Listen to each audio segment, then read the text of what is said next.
If I have to describe the frame in which Israel, and in many cases it's true about other states and countries,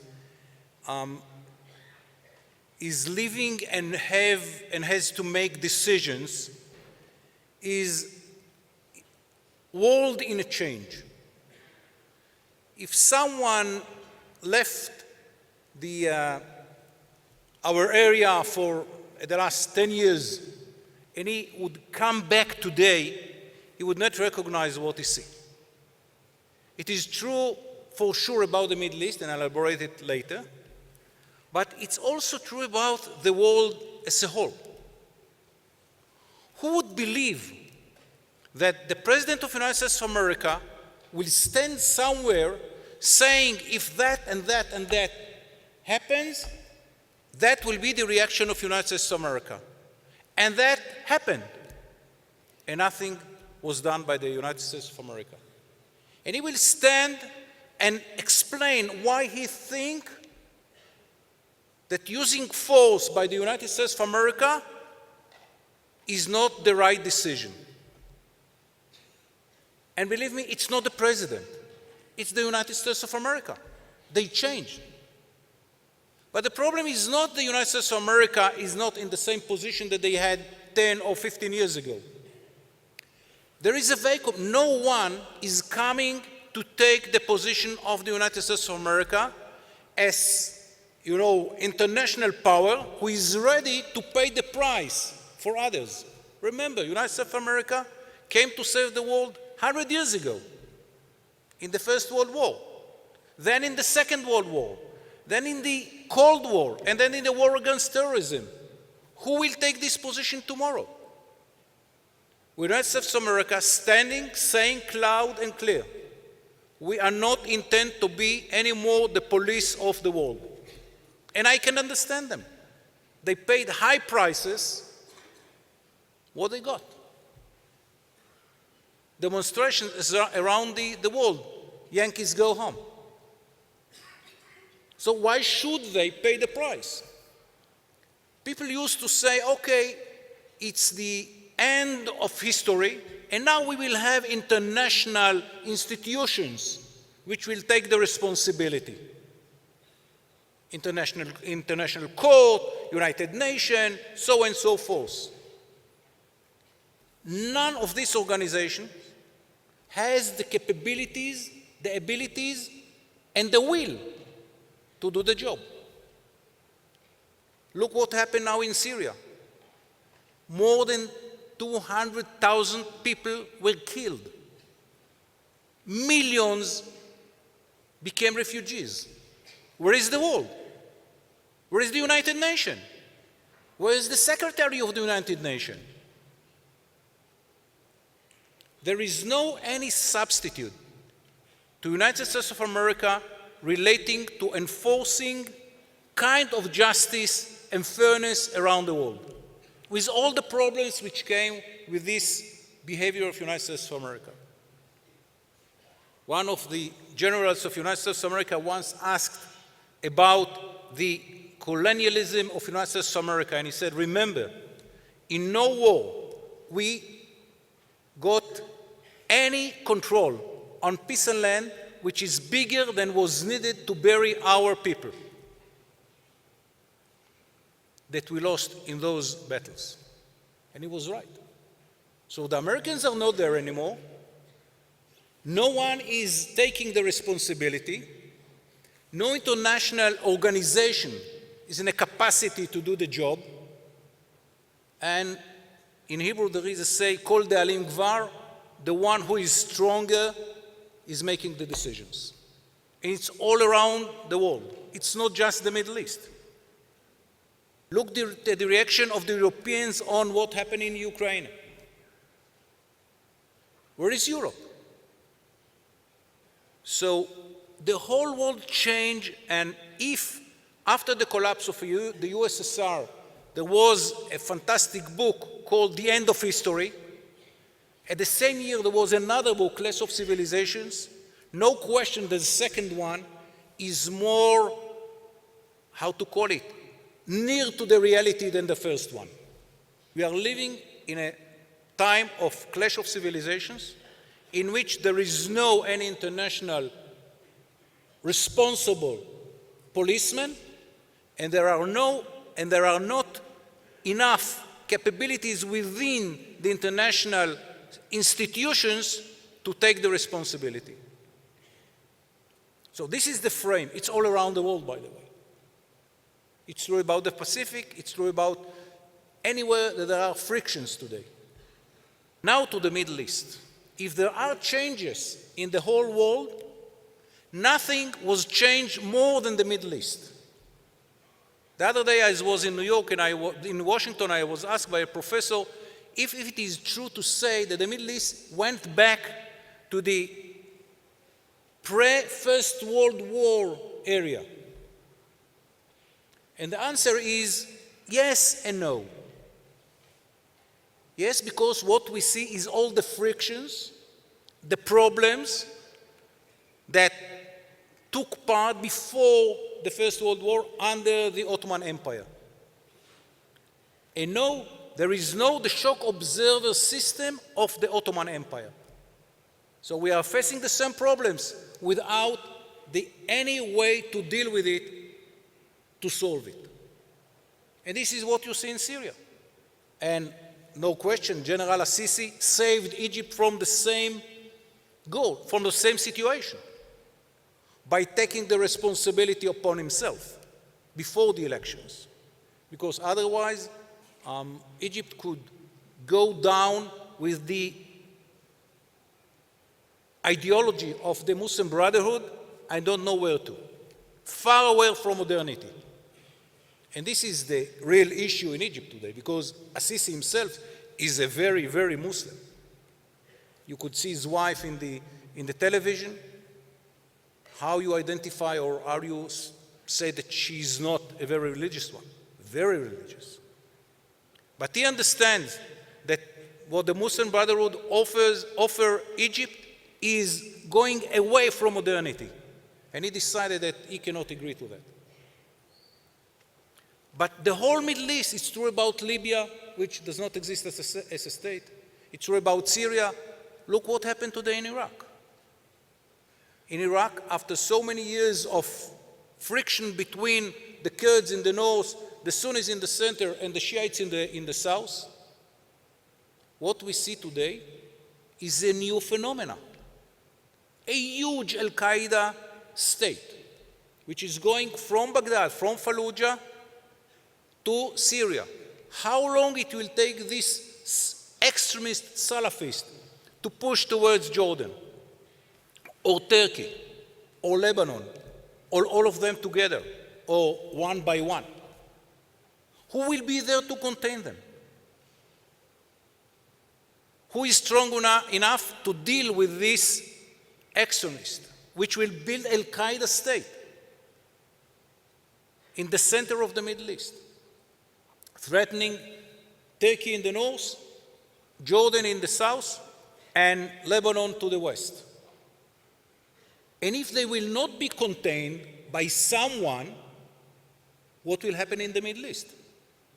Will we see Al-Qaeda controlled areas going from Baghdad to the Mediterranean? Will they build a new caliphate based on their achievements now, which will be contained only by Israel at the end of the day?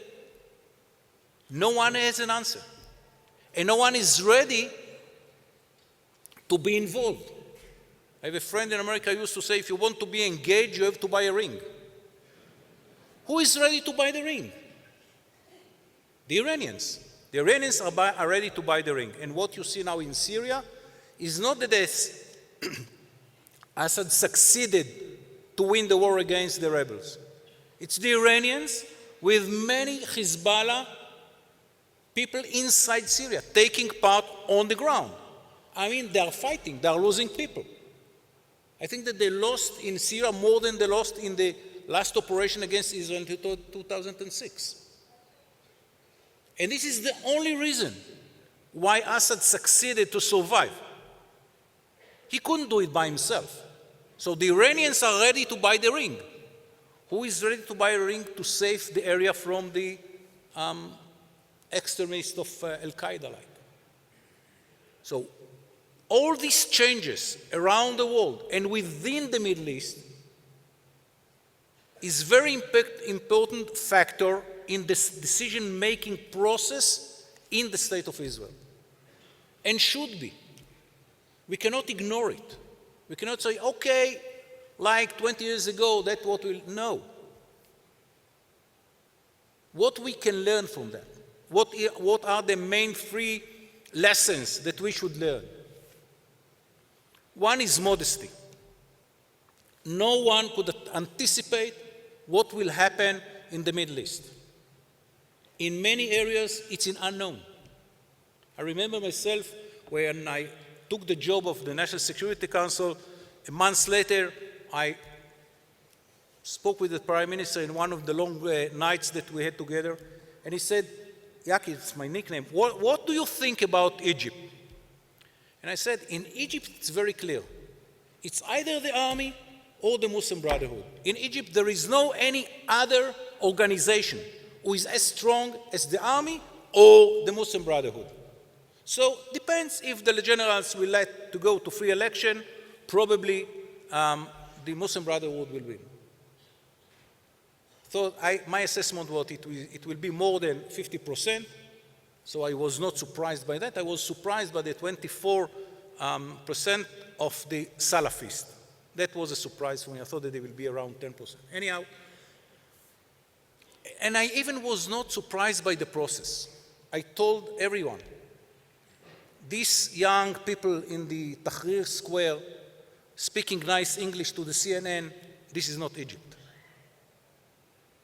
If you can't take all of them together and multiply it, there are 500,000. In a nation of 80 million, it's nothing. And at the end of the day, it's between the military and the Muslim Brotherhood. This is Egypt. And then he asked, okay, what about Syria? He said, Mr. Prime Minister, I'm not ready to risk my reputation. I don't know what will happen in Syria. No one knows what will happen in Syria because there is no any strong institution like the Muslim Brotherhood, and the army is not as cohesive as the Egyptian one. So what will happen? Bloodshed. Till when? I don't know. Till one of the sides will be diminished or exhausted. And it might take years. And of course, it very much depends on the decision of others to take part.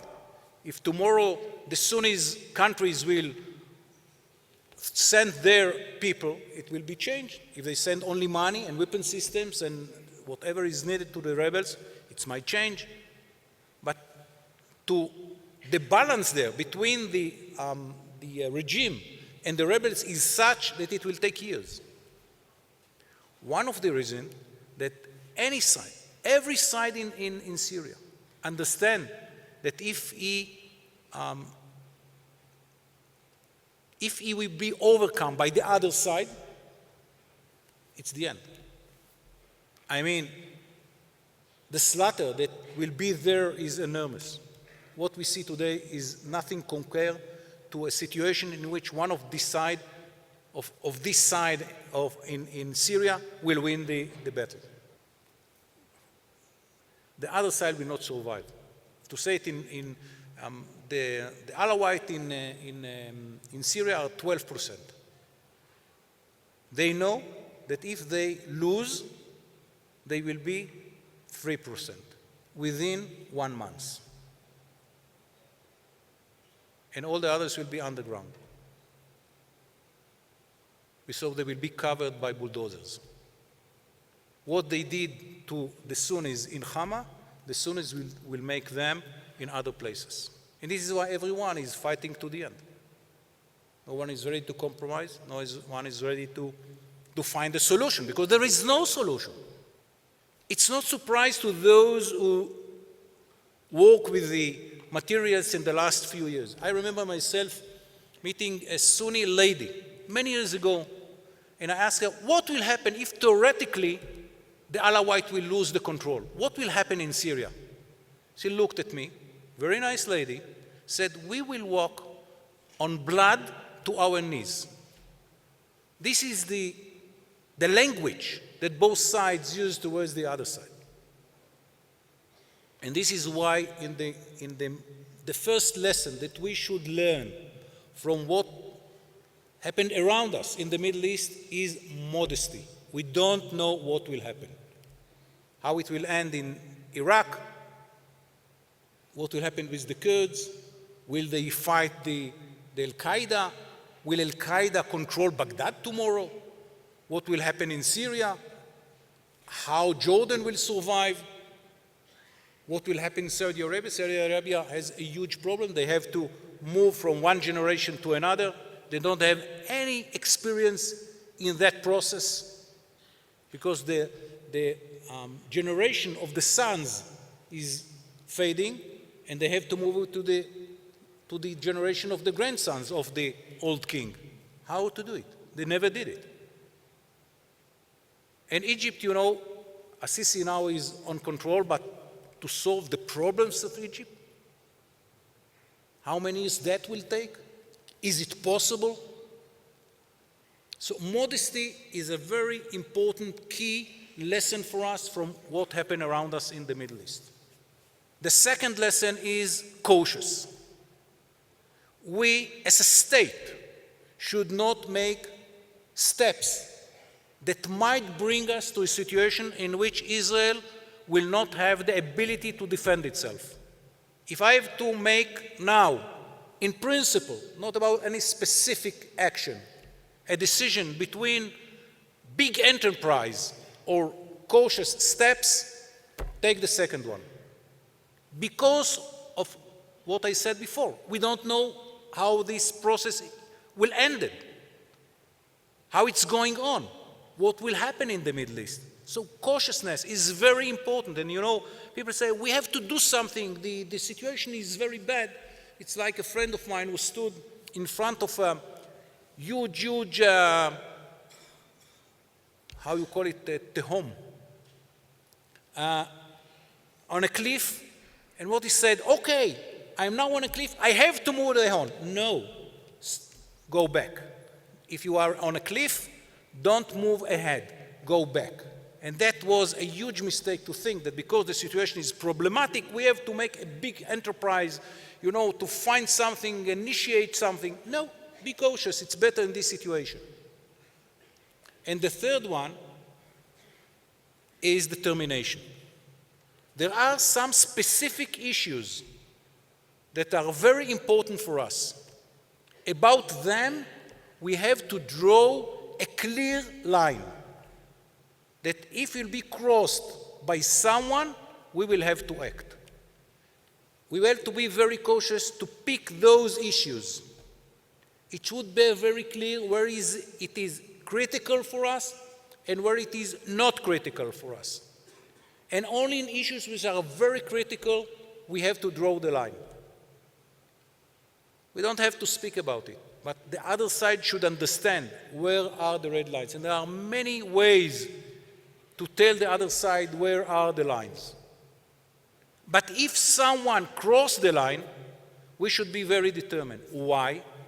Because this is part of our deterrence in the Middle East. Israel, as a very little state, built all its security around the ability to deter the other side. But if you want to be engaged, you have to buy a ring. No free lunch. If you want to deter, you have to pay. You have to show that you are ready to act. You have to show that when you are acting, you are doing it in a way which the other side do not have a solution to. So determination is very important with the cautiousness. It's not a contradiction. Because of the cautiousness, you pick only few issues on which you put lines. But on those issues, you should be very determined.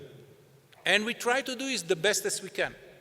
And there are some issues in the Middle East that it is very clear to Hezbollah, to the Syrians, to others, if those lines will be crossed, Israel will act.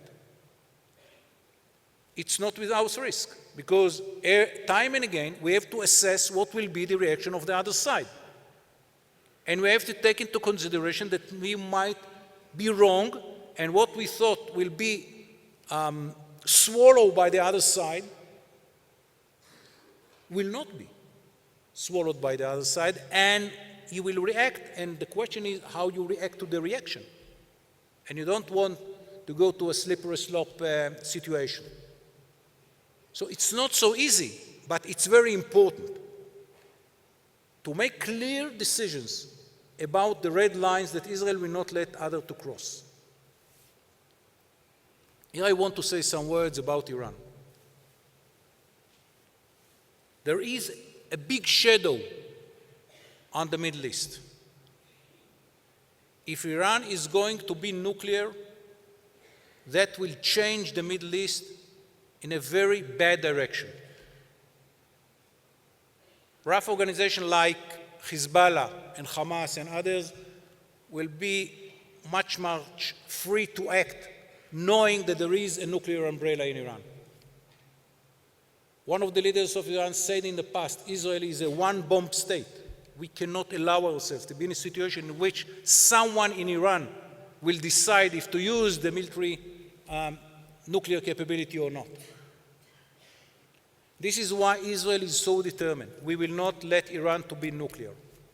We pray every morning that the P5+1 will reach a good agreement. But as the Secretary of State of the United States of America said, bad agreement is worse than no agreement. And we are arguing today with our friends in the P5+1 countries, mainly in America, what is a bad agreement and what is a good agreement. Iran cannot be a threshold nuclear state. With the ideology of the clerics in Tehran, we cannot allow Iran to be a threshold state. So, it's like a marathon race. It's not that we want to wait to the sprint at the end and to stop the Iranians then. We don't want the Iranians to begin the race. And they are now in the middle. So we argue with our friends around the world, mainly in Washington, and we hope that at the end of the day will be a good agreement, one which stops the Iranians from moving towards the potential of having nuclear capability. And everyone asks, okay, and what will happen if not? The question that the burden will be on our shoulder, and we will have to make a decision. It's not going to be an easy one. We understand more than anyone in the world what does it mean a war between us and Iran and us and Hezbollah, because we have to understand that that is going together. So we don't want to come to this point. And this is why we try to convince the P5+1 to reach a good agreement. But our position is very clear. Israel will not let Iran to be nuclear. I want to say some words about the Palestinians. We are in a process with the Palestinians since 1993. The lesson that I draw, it's a personal lesson. Being behind the curtains, I was the head of the assessment division of the IDF intelligence in 1993. So I'm in this process since then. I am not sure that the Palestinians really want an agreement. Look what happened. A month before he was assassinated, Prime Minister Rabin, late Prime Minister Rabin, Zichrono Livracha, gave a speech in the Knesset in which he drew his vision about the future. Remember, he was the one who signed the agreement with Arafat. He was a representative of the Labour Party. And he said clearly, no Palestinian state, Israel united, and military Israeli force on the Jordan Valley on his broadest meaning, במובן הרחב של המושג. Now, years moved. The present Prime Minister of Israel is Benjamin Netanyahu, ייבדל לחיים ארוכים. And he spoke a few years ago in Bar Ilan and then in Washington. What he said, we agree to an independent Palestinian state. We want Israeli forces along the Jordan River. What does it mean exactly? No one knows, but for sure, it's not as broad as the Jordan Valley in its broadest sense. At the same time, what moved in the Palestinian side? I gave a speech to 35 officials from one of the European states. And I quoted Rabin, and then I quoted Prime Minister Netanyahu, and then I said, okay, what moved in the other side from what was said by Arafat and Abu Mazen? They didn't have an answer. I said, it's not a rhetoric question. I really mean it. Please help me to understand what moved in the other side. The answer was, there is one issue. Abu Mazen said that he is ready to presence of military Israeli forces for 5 years in the Jordan Valley. Take it on his face value. Let's assume that that was a real description of what he agreed to. Look what happened in the Israeli side, how much we moved from the position of Rabin towards the position of the Palestinians, if you look at what was said by Prime Minister Netanyahu, and ask yourself, what is the contribution of the Palestinians? Israel frees the settlements for 10 months. What we got back? Nothing. We released more than 50 prisoners, murderers. What we got back? Nothing. So I'm not sure that the Palestinians really want an agreement. But it's very important to the state of Israel not to lose the hope and not to block the way towards negotiations. And we have to find a way how to do it, although we know that it will be very complicated and maybe impossible with this leadership of the Palestinians. But it's very important to us not to block, not to shut the doors and to say, you know what, we are not negotiating anymore. It will be bad for Israel. It's not will be bad because what people said around the world. I had the other day a very long conversation with one of the foreign ministers of one of the biggest countries in the world. And he told me, you know, if we solve the issue between Israel and the Palestinians, the whole Middle East will be changed. And I said, sorry, Mr. So-and-so, you are wrong. Nothing will change in the Middle East. It will not solve any problem in Libya, any problem in Yemen, any problem in Saudi Arabia, Iraq, Syria, or Egypt. It will not solve any problem within the Shiites and the Sunnis, between the tribes, between families. It will change the relations between us and the Palestinians and will make the relations between us and some Arab Sunnis, moderate countries, more open. That's all. It's very important. But don't make for yourself, don't base your policy on any illusion.